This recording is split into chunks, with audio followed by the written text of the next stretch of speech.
Good afternoon, Mindsetters, and welcome to it. It's another beautiful session of Mindset Learn Extra on a Tuesday afternoon. I am Katleho, and of course, we're going to be together till the hour. And of course, we're going to be making sure that we thrash all of those questions that you bring forward to us. Anything but physical science. I'm not alone in the studio as usual. I'm with my awesome teacher. Say, how are you doing?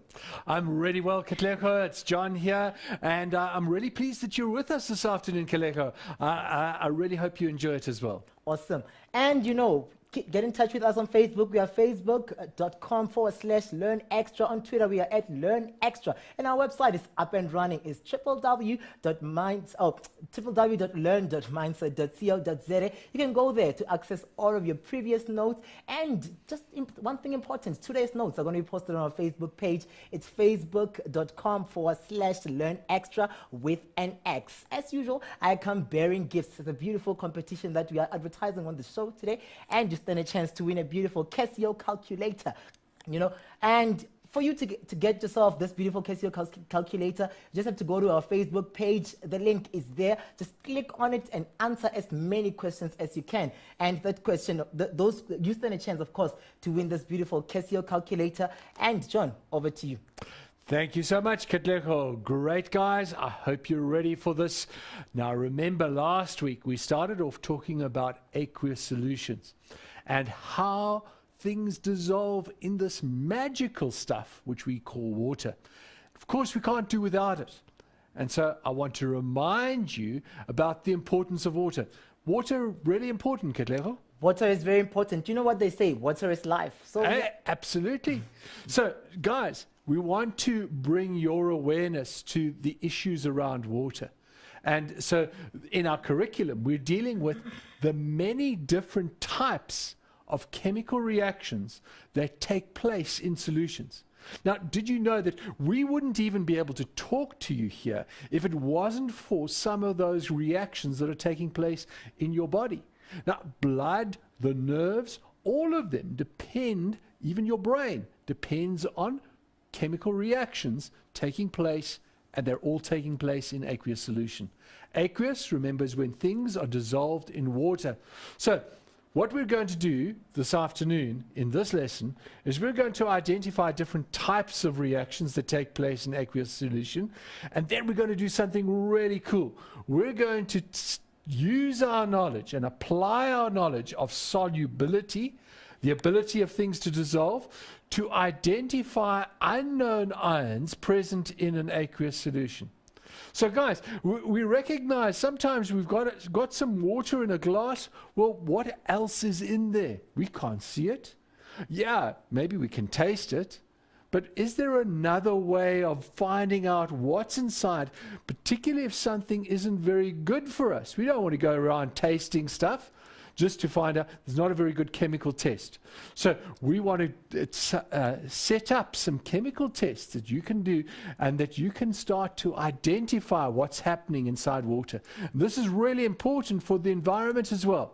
So let's go to the challenge question now, and I want to remind you about the challenge question, which is the same as the challenge question that we had on the board last week. We're just going to go over it because I think it's really important for us to stress this. It's told that a sample of water is taken from a stream in the Middle Olifants catchment area.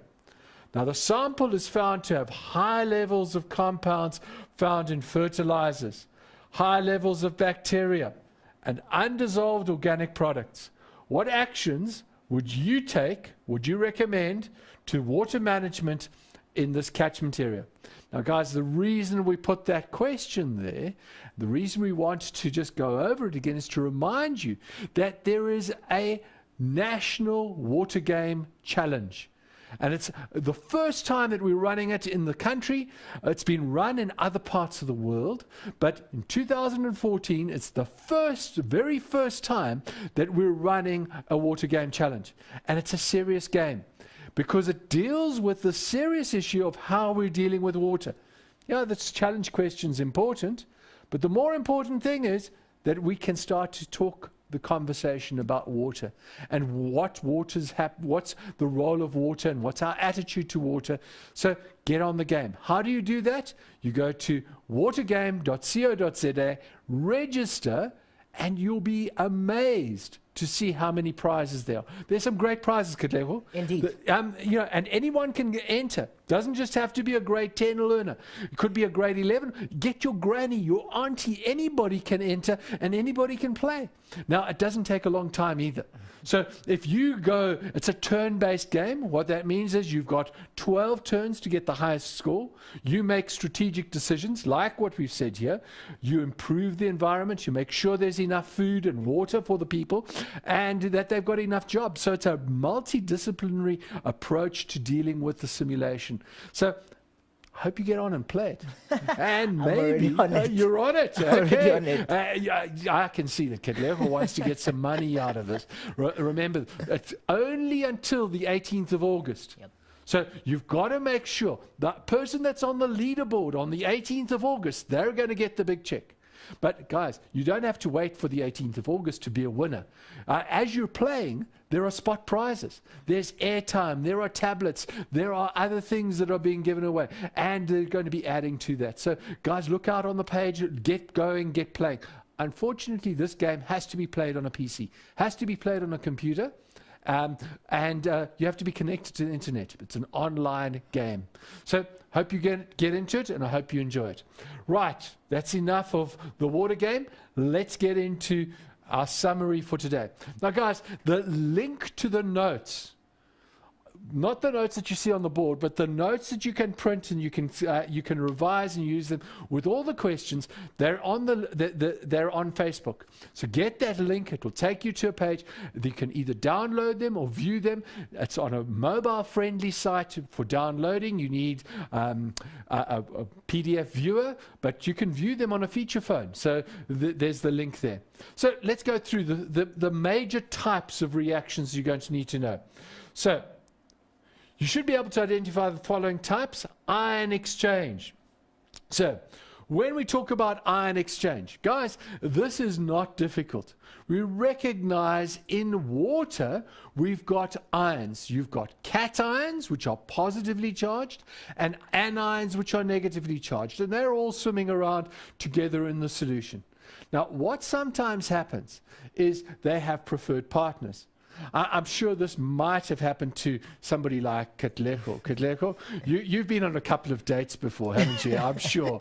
I mean, you've lined them up and you've taken a partner to a date, and maybe one of your friends has come along and he's got a partner he's interested, but actually you prefer his partner and he prefers your partner. It's happened. It has happened. It's happened. And so what happens? What do? You swap dates halfway through the evening, and you have a really nice time. So that's ion exchange for you. It's the dating game of chemistry. So what we start off with is two solutions, and we mix them together. And what often happens when we get ion exchange is we get a precipitation. So an ion exchange and precipitation reaction are quite similar. What's interesting is that ion exchange is used for purifying water. It's used in extracting things like gold in the gold process. They use ion exchange in a number of different industrial ways. So it's swapping ions. So you might start off with AB together, and they get mixed together with CD. And if this is an aqueous solution, and we take that in aqueous solution, and at the end of the process, what we would have is A links up with D, and C, the cation C, links up with B. So they've just simply swapped. Now, one of these could remain as aqueous. It's not normal that would remain as aqueous. One of them would probably be a solid, but they kind of tend together like that. When we get a precipitation means something falls. So when we're talking geography about precipitation, we say, what type of precipitation are we expecting today? Is it rain, or is it snow, or is it hail? All of those are precipitations, things that fall from the sky. But precipitation in chemistry is things that fall in the solution and they go to the bottom. So they form a layer at the bottom of the test tube that is a solid. And it's very similar to the ion exchange, and I'm just going to change the one thing that will happen is that when we've got a precipitation reaction, we will have a solid in it. And those solids can have different colors. Just a layer at the bottom could be white, it could be orange, it could be yellow, and they're very good indicators to us of what might have been present. We can use those. Now, the other type that you need to know is something called a gas-forming reaction. Now, the most common gases that are given off in aqueous solution, list a couple for you. There's carbon dioxide, CO2, there's hydrogen, there is oxygen, there is sulfur dioxide, and the list goes on. In this case, what we've got, two solutions added together, you shake them together, and whoosh, you get some gas coming off.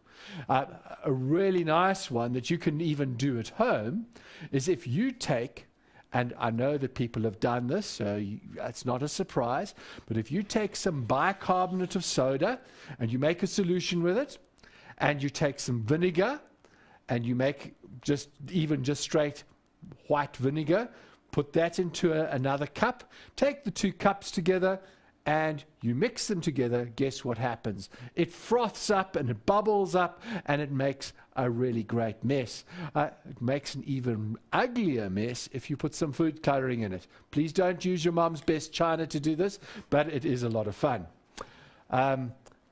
There are things on YouTube with things like Mentos and Coke that are gas evolving reactions, all happening in solution. Now, acid and base. Now, guys, this one is a serious one. The acid and base reaction, you're going to need to work with these from grade 10 all the way through to grade 12, and it's become a really important part of the grade 12 exam syllabus. So make sure that you understand what an acid is, what a base is, and what the difference between those. Now, common acids that we know about are things like hydrochloric acid, HCl, nitric acid, HNO3, and sulfuric acid, H2SO4. Those are the three strong acids that we deal with at school level, and they're really common. Now, if we have one of those reacting with a base, something like, let's change the color, something like sodium hydroxide, something like potassium hydroxide, or even an oxide like calcium oxide, that would be an acid-base reaction.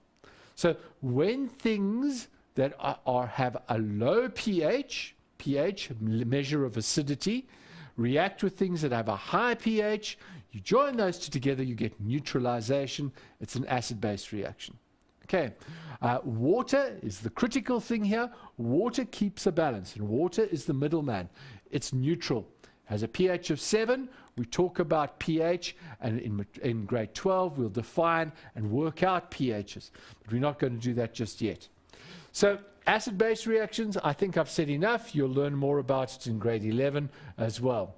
Now, electron transfer reactions. Now, I'm not going to go into too much detail because you'll do a whole section on this later in the year. But simply to say is if we take something like zinc and we put it into copper sulfate, what ends up happening is that because zinc is the more reactive metal, what happens is that zinc wants to lose its electrons. So it swaps places with copper. And the end result is that we get some copper plus zinc sulfate. Now look what's happened. Is this was neutral to start with. The zinc was neutral to start with. And what's happened is that the zinc has donated its electrons. It's lost them. And it's forced copper to gain them.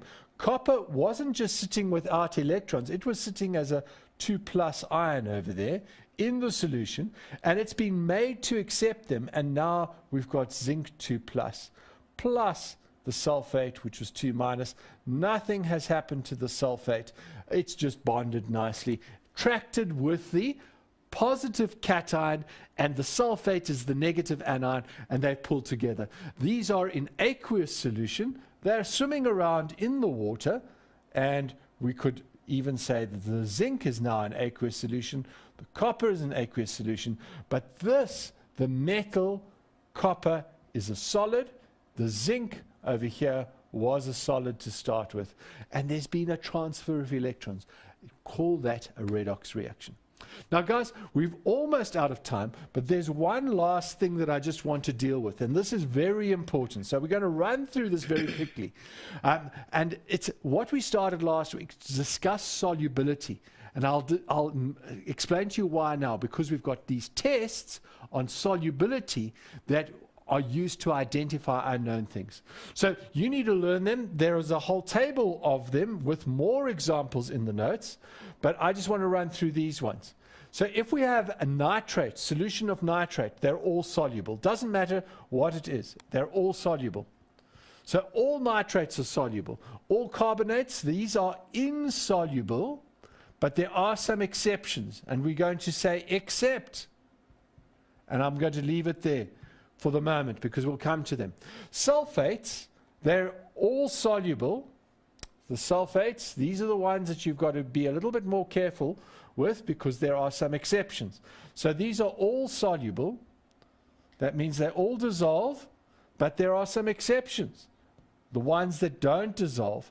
And here we're going to talk about calcium, we're going to talk about barium, and we're going to talk about lead as well. Lead's not very soluble in most things. Chlorides, all are soluble. All soluble. But the one that we're really interested in is the exception. And the exception here is silver and to a certain extent mercury. But we don't really worry about mercury. The silver is the important one. And then the last thing, which we'll come back to this, these are all soluble. Doesn't matter. Now notice group 1 ions, these are metals. So they will be cations. And ammonia is NH4 plus, so they have a plus charge. So they're all soluble. There's no exception to that. But because those are all soluble, we can say the exception is here, even the carbonates, except group 1 and ammonium. Okay, so guys, I hope you've got those solubility rules.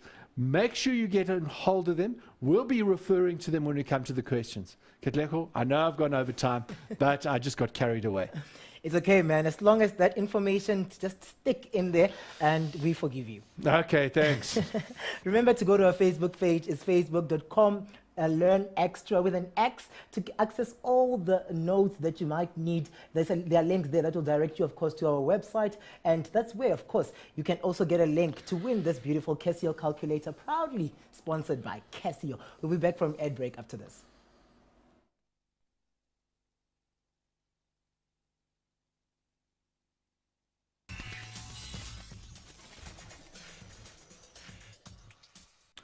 Welcome back, Mindsetters. I'm still Katlego, and of course, I'm with John, my teacher, where we just, more or less making sure that we feed you with all of the information that you need to help you prep and study for those exams. It's physical science time. And as usual, as you heard him before, we have a beautiful, beautiful competition that we're running. It's a water game competition where you stand to win, or you stand a chance to win various prizes ranging from 5,000 to a trip to a game reserve of your choice. And of course, you can also win a bursary to go study at the University of KZN. Just go there to the water website, www.water competition website. It's Water Game. Watergame.co.za. Watergame.co.za. Thank you, John, there. And you can just play along, invite all of your families and friends, and you'll stand a chance to be the Mindset winner. Over to you, John. Thanks so much, Katlego. Great, guys. Now, we're going to have some water games this afternoon right here in studio because we're going to be doing some tests of some samples of water. And we haven't really got time to do this practically, but I want to talk to you about how you could get asked this in an exam. So we're going to simulate it as well and go through it. So what we're starting with is the idea of having some silver nitrate. Now, silver nitrate reacts with a sample of potassium chloride, which is called sample A. sodium iodide, which is sample B, and lithium bromide, which is sample C. So guys, here we've got it. We've got 3 test tubes. If I had to draw them, just let's make some space here and let's get some pictures going. So here we've got sample A, sample B, sample C. Now remember what they told us was that the first one, sample A, was potassium chloride. So I'm going to put down KCl. And then this next one was a B, sodium iodide, and the last one was lithium bromide. So sodium iodide and lithium bromide. Okay, and we've got these in a little test tube like that, and now we add a few drops, just a few drops of something called silver nitrate. So there we go. So we're putting some silver nitrate into that, we're putting some silver nitrate into that, and we're putting some silver nitrate into that.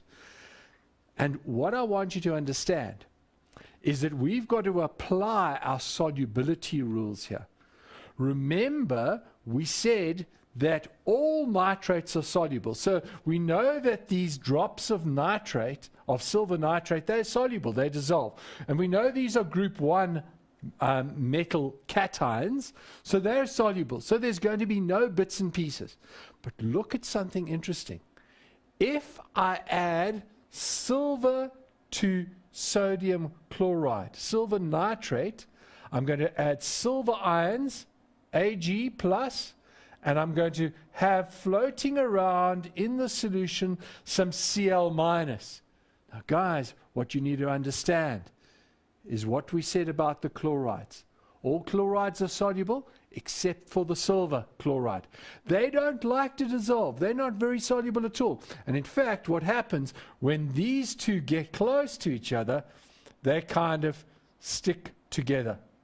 Okay? And I've stuck them on top of each other. It's not really right to stick them on top of each other, but let's hope that we can just stick them next to each other like that.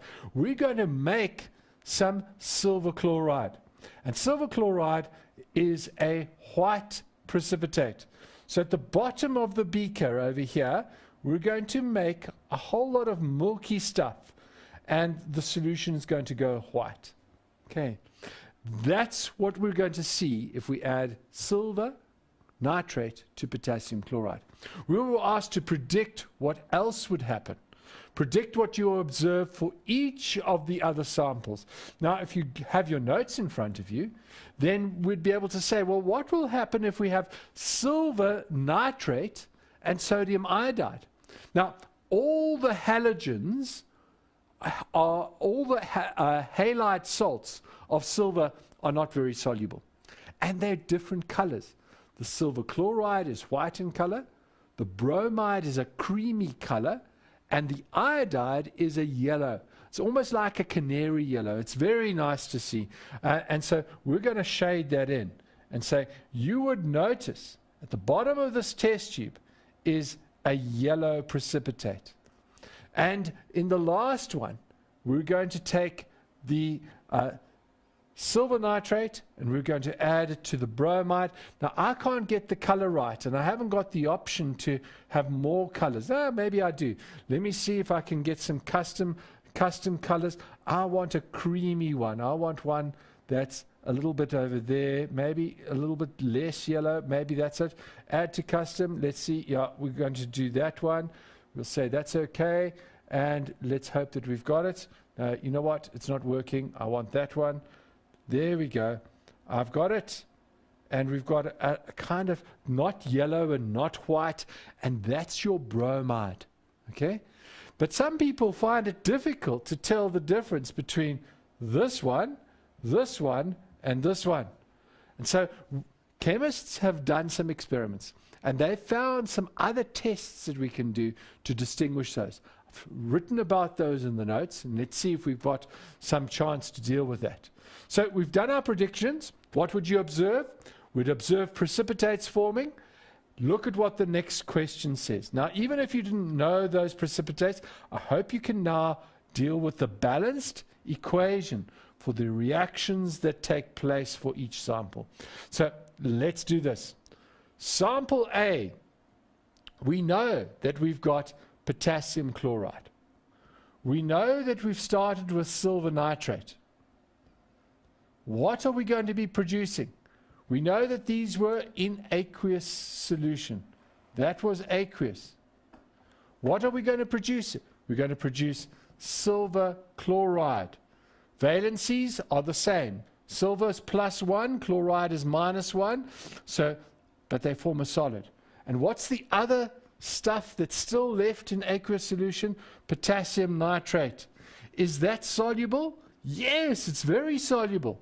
Remember what we said. All nitrates are soluble, and all salts of group 1. And potassium's particularly soluble. So potassium nitrate is very soluble. It's one of the most soluble things.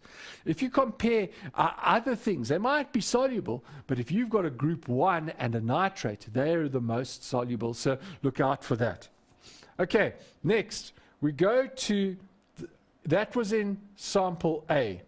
What about the equation for B? Well, in B, we had silver iodide plus sodium nitrate. Notice the balancing isn't a problem because they're all +1. And we just must put in aqueous. We must put in aqueous. And what we're going to say, we produce silver iodide, which is our yellow precipitate. That's the solid, plus sodium, not potassium. Let's read the question. Plus sodium nitrate. And that's aqueous. It dissolves. It's very soluble, and so we don't have a problem with it. Well, what about the next one? We made lithium bromide. We started with lithium bromide at least, and we're going to make some silver bromide. So we started with lithium bromide, and we added some silver nitrate. Just a few drops, and that was in aqueous, AQ, standing for the fact that it's dissolved in water, and we made silver bromide plus some lithium nitrate, and that was still dissolved, aqueous, whereas the silver bromide was solid. Check everything is balanced, and yes, it is. So we've done the hard work. We've identified and we've written the balanced equation. Next question. Let's go. What type of reaction occurs in each? Well, this isn't that difficult, guys. Think about it for a minute.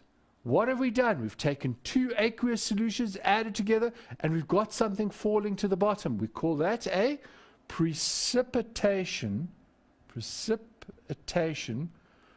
reaction. If you had said ion exchange, you would also not be wrong. So precipitation, ion exchange, precipitation is the more obvious one. Now, last one, identify the insoluble salts that form. Well, we've done that. We did it right at the beginning. We said that one in A was silver chloride. There we've got it. And in B, it's silver iodide. And in D, it's silver bromide. Easy stuff, but so useful. We could go to that stream in the Middle Olifants catchment area, and we could take along some silver nitrate and start to test, are there excess chlorides, bromides, or iodides in the water, just by adding a few drops. Now, it's important to note that when you do this test, you also must add acid, because there is something else that is insoluble. Silver carbonate. We didn't have time to discuss this in our summary, but silver carbonate is very insoluble. It is insoluble. So what we need to do, it also messes up our results. It makes a white precipitate, and it interferes with our results. So what we've got to do is we've got to add acid. And if we add an acid, it will dissolve the carbonate and produce carbon dioxide. It will have a gas evolving equation. It will produce carbon dioxide and the precipitate disappears. But if we add acid to any of these these precipitates, any of these, they're going to laugh at the acid. They're not going to disappear. They're going to stay there. But there's something I want you to think about. You need to make sure that you add the correct acid. Think about it. We added, to make it a fair test, we added silver nitrate. We know that silver chloride produces a white precipitate. So we must be very careful not to add any more chloride ions. We could use any acid, but probably the best one to use in this scenario would be one that doesn't have extra ions. So nitric acid would probably be my favorite. The one that you want to avoid, you would never use hydrochloric acid. Because if you used hydrochloric acid and you added HCl here, you know what would happen? You would just get more white stuff forming. And then you'd be really confused, because not all of the silver ions would necessarily have precipitated. Now, I've been talking too much. Let's move on, because we've got another part to this question. So Paula, who was the person doing this experiment, can't decide if one of the precipitates is cream or yellow. Now, this is obvious. This is a common problem. We sometimes find that the precipitates aren't very distinct. If we've got a high concentration of the iodide ion, then it will be very clear. It will be canary yellow, and it stands out very nicely. But if there's not so much, and we could get confused. So what do we do? So she adds a few drops of carbon tetrachloride. Now, carbon tetrachloride is very poisonous, it's dangerous, and it's carcinogenic. Carcinogenic means that it can form cancer. There's been research to show that it's not a very good thing to use. So it's better that we do it just as a test on the board here. We can use alternatives like trichloromethane instead of the tetrachloro, but the trichloromethane is an alternative. The colors are slightly different with trichloromethane now. So this organic liquid forms a separate layer with the water. She then adds chlorine water and shakes the mixture. So the carbon tetrachloride turns pink. Now, I want to show you what's going to happen in this scenario. And it's really interesting, and it's a really nice thing to see if we can get this done. So here is our solution. And she couldn't make up her mind whether the original thing was cream or yellow. So she takes some of the original unknown. Notice that there's no precipitate here. So she's just taken from the original solution. And one beaker. And then she adds carbon tetrachloride. Now the carbon tetrachloride is more dense than water, and it forms a layer that's separate at the bottom. So there's my carbon tetrachloride, CCl4. In here is my unknown. I don't know what it is. I suspect it could be a bromide or an iodide, and I'm not sure. This is my unknown.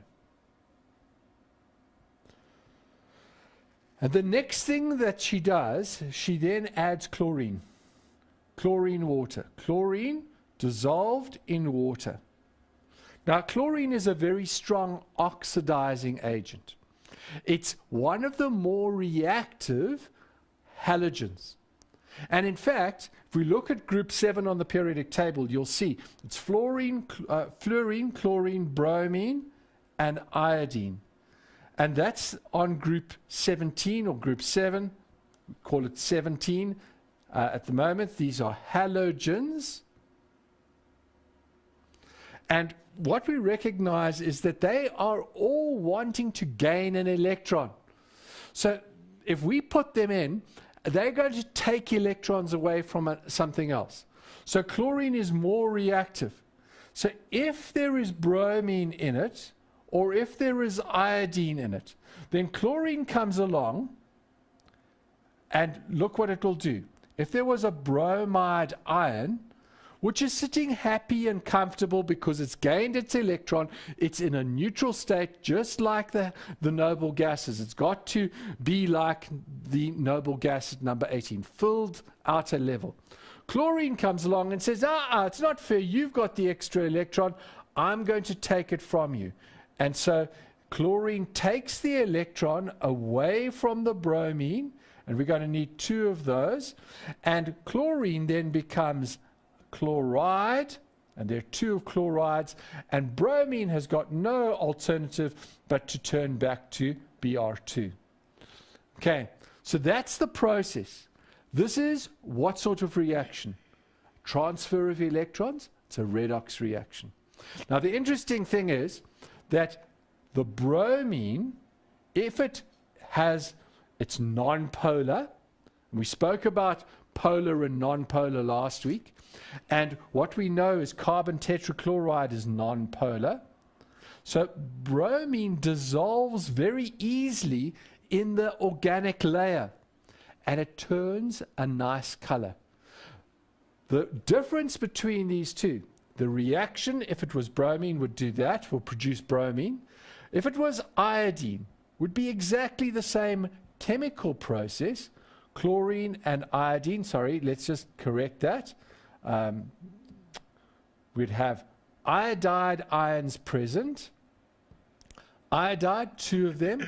Chloride, the chlorine would become chloride, and the iodine would become the iodide would become iodine, and this dissolves in carbon tetrachloride and gives us a pink solution. So in the question, what we were asked is what substance caused the organic layer to turn pink? It was iodine. Iodine. Where did the iodine come from? It came from this redox reaction. I want to finish the question. Redox is the answer. Write a balanced chemical equation for the reaction, and I've done it already. There it is. Hope you can see it. There it is, and we're done. Well, sorry, we've gone over time a little bit again, but I'm sure that that's been interesting. Katlego, over to you. It is so fascinating, John. So that's why I just kept on, looking at you and going, okay, dude, go on and on and on. It's okay. But then, of course, mindset is remember that the Water Game Challenge is on, where you stand a chance to win great prizes ranging from the grand prize of 5,000 Rand for a winner and a trip to any national or reserve a destination of your choice with your family. So just make sure that you go there and then you enter the competition. On Twitter, of course, it's hashtag #SAWaterGame. And you can get the link to that or the hashtag handle there on our Twitter pages at Learn Extra. We'll be back with more and more of physical science after this.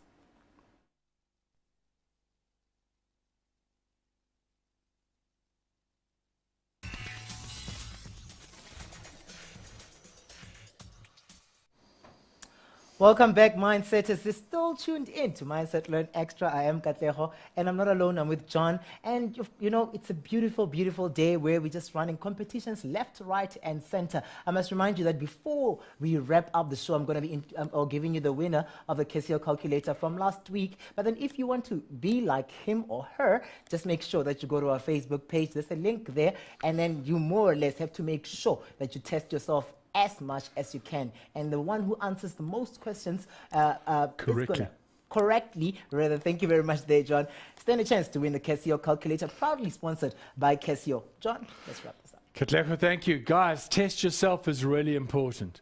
There are only 5 questions, but take your time. But don't take too long. Competition closes next week on Tuesday, 8 o'clock in the morning, and if you do the test yourself, you will get your score and you will get your results as well. You'll be given the right answers. So it's not just about entering to win the calculator, it's entering to make sure you are learning. And these questions, some of them are a bit tough. So if you get something wrong, drop us a line. From last week, if you didn't get something right, you're still not sure, put it on the help desk. Say to us, I don't understand why this is the wrong answer. So make sure you play a proactive role in your process of learning. Okay, now we want to just take a look at the challenge question.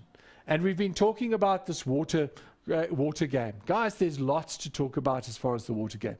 So what would we be doing? What recommendations would we make? Well, I want to take a different stance this afternoon from the one I took last week, just to show you that there are other things we could do. What we could do is we could recommend to the water management people, recommend regular testing, regular water testing. Because you know what, maybe the tests weren't that accurate. Now, we've shown you just the silver nitrate test for testing for the halogens. But there are a whole lot of other tests, and in chemical industry, they actually use machines as well. They do all sorts of tests. But we need to understand regular water testing is important, because maybe it was just a bad day. Maybe the water situation isn't so bad. We need to monitor our water regularly. We need to make sure that we are purifying our water, that we're boiling the water if it does come from a stream, that we are treating it with water purification tablets to make sure that we get rid of the bacteria. The boiling will get rid of the bacteria. The filtering will get rid of the solids and other stuff. And if you had an ion exchange column, then you could pour the stuff through a column like charcoal column. It would absorb some of the stuff and it would give you purer water at the end. So we need to educate people about making sure that they don't drink dirty water. Water is very, very important. We've had some incidences earlier in this year where people and children particularly have got very sick, and some of them have even died because they drank dirty water. Please tell your friends not to drink dirty water.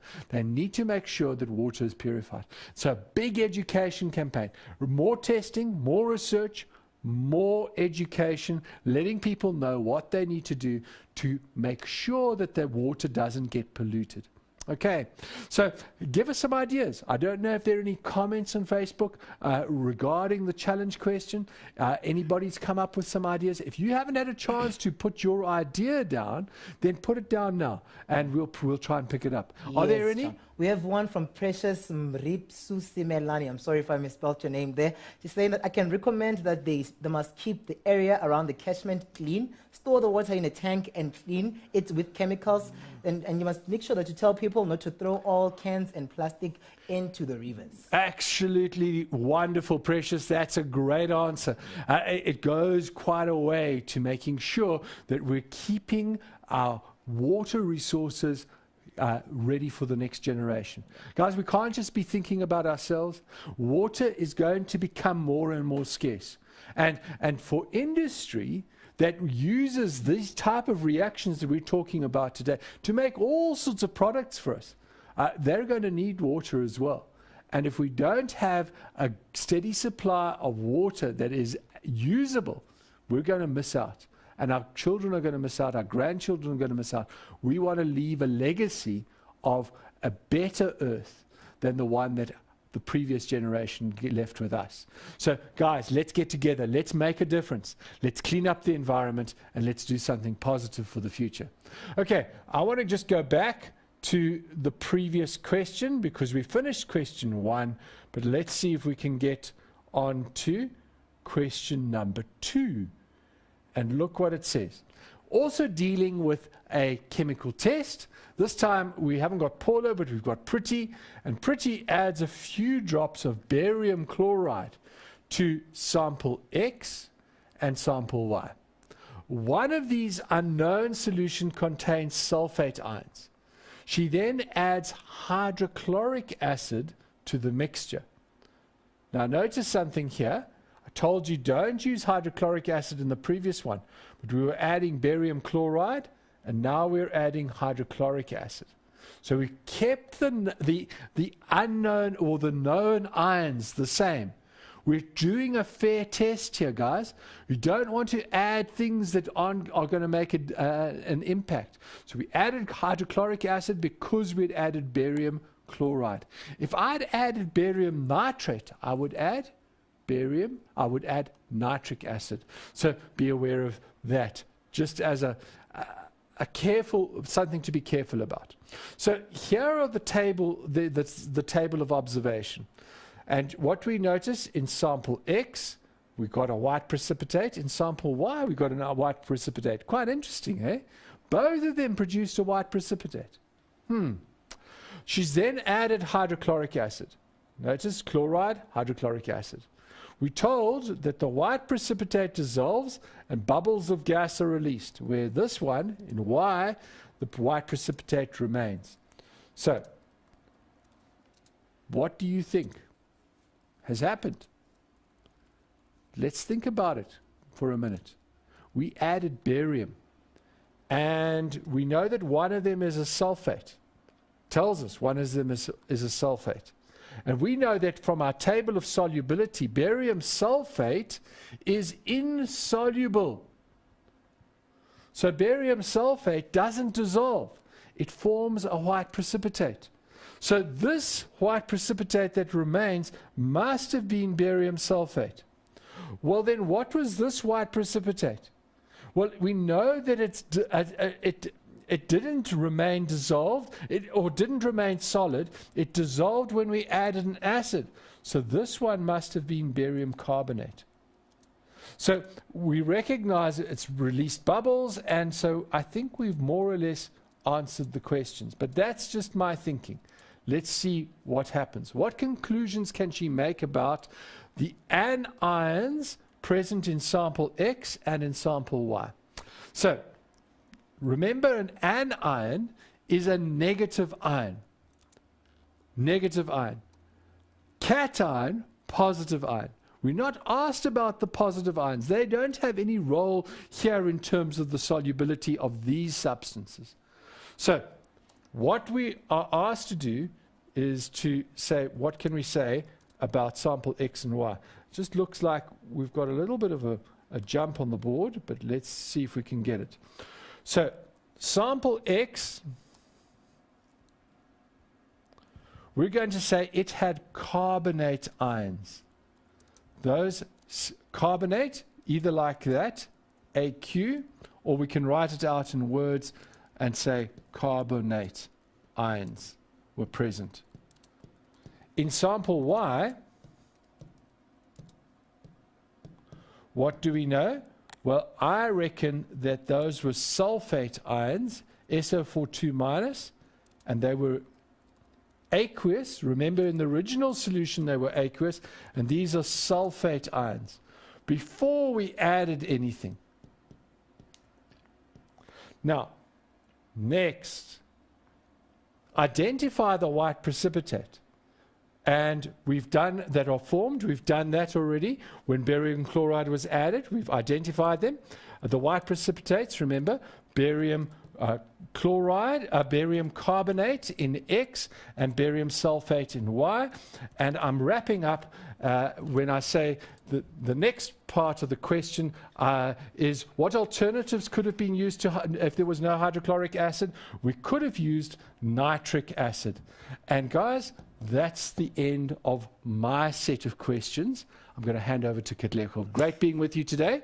It's been an awesome pleasure, man. Thank you very much. And I must say yay to our Casio calculator, grade 10 winner. Her name is Snentlantla Dlamini. Snentlantla Dlamini, congratulations. If you want to be like Snentlantla, keep, answering those questions keep answering those questions on our posted link, and we'll make sure that next week you walk away with a Casio calculator. It has been an awesome pleasure being with you, mindsetters. Just make sure that you keep well, keep safe, drink water, and I must just, before wrapping it up, remind you of our beautiful, beautiful competition, water game competition. As I make sure that you more or less get to benefit while you keep healthy drinking those water. It's hashtag SA Water Games. Just go there, post on that, or click onto that hashtag.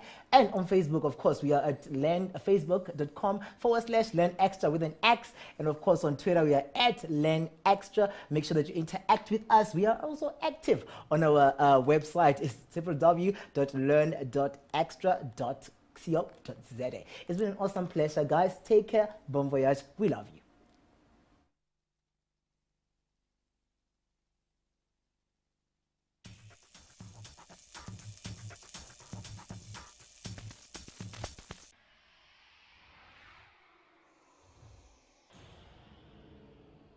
solubility, the ability of things to dissolve, to identify unknown ions present in an aqueous solution. So guys, we recognize sometimes we've got some water in a glass. Well, what else is in there? We can't see it. Yeah, maybe we can taste it. But is there another way of finding out what's inside, particularly if something isn't very good for us? We don't want to go around tasting stuff just to find out. There's not a very good chemical test. So we want to set up some chemical tests that you can do and that you can start to identify what's happening inside water. And this is really important for the environment as well. So let's go to the challenge question now, and I want to remind you about the challenge question, which is the same as the challenge question that we had on the board last week. We're just going to go over it because I think it's really important for us to stress this. It's told that a sample... It's very important. You know what they say, water is life. So absolutely. So guys, we want to bring your awareness to the issues around water. And so in our curriculum, we're dealing with the many different types of chemical reactions that take place in solutions. Now, did you know that we wouldn't even be able to talk to you here if it wasn't for some of those reactions that are taking place in your body? Now, blood, the nerves, all of them depend, even your brain, depends on chemical reactions taking place, and they're all taking place in aqueous solution. Aqueous, remember, is when things are dissolved in water. So what we're going to do this afternoon in this lesson is we're going to identify different types of reactions that take place in aqueous solution, and then we're going to do something really cool. We're going to use our knowledge and apply our knowledge of solubility.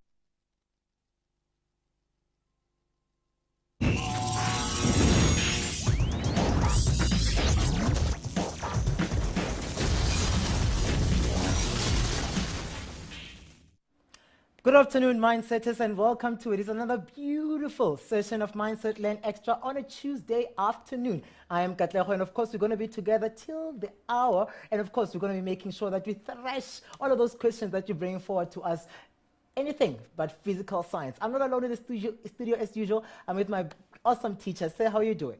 I'm really well, Katlego. It's John here, and I'm really pleased that you're with us this afternoon, Katlego. I really hope you enjoy it as well. Awesome. And you know, get in touch with us on Facebook. We are facebook.com/Learn Extra. On Twitter, we are at Learn Extra. And our website is up and running. It's www.learn.mindset.co.za. You can go there to access all of your previous notes. And just one thing important, today's notes are going to be posted on our Facebook page. It's facebook.com/Learn Extra with an X. As usual, I come bearing gifts. It's a beautiful competition that we are advertising on the show today. And stand a chance to win a beautiful Casio calculator, you know. And for you to get yourself this beautiful Casio calculator, you just have to go to our Facebook page. The link is there. Just click on it and answer as many questions as you can. And that question, you stand a chance, of course, to win this beautiful Casio calculator. And John, over to you. Thank you so much, Katlego. Great, guys. I hope you're ready for this.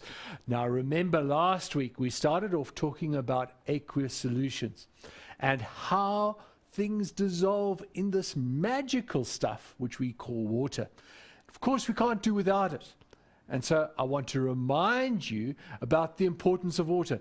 Water, really important, Katlego. Water is... A sample of water is taken from a stream in the Middle Olifants catchment area.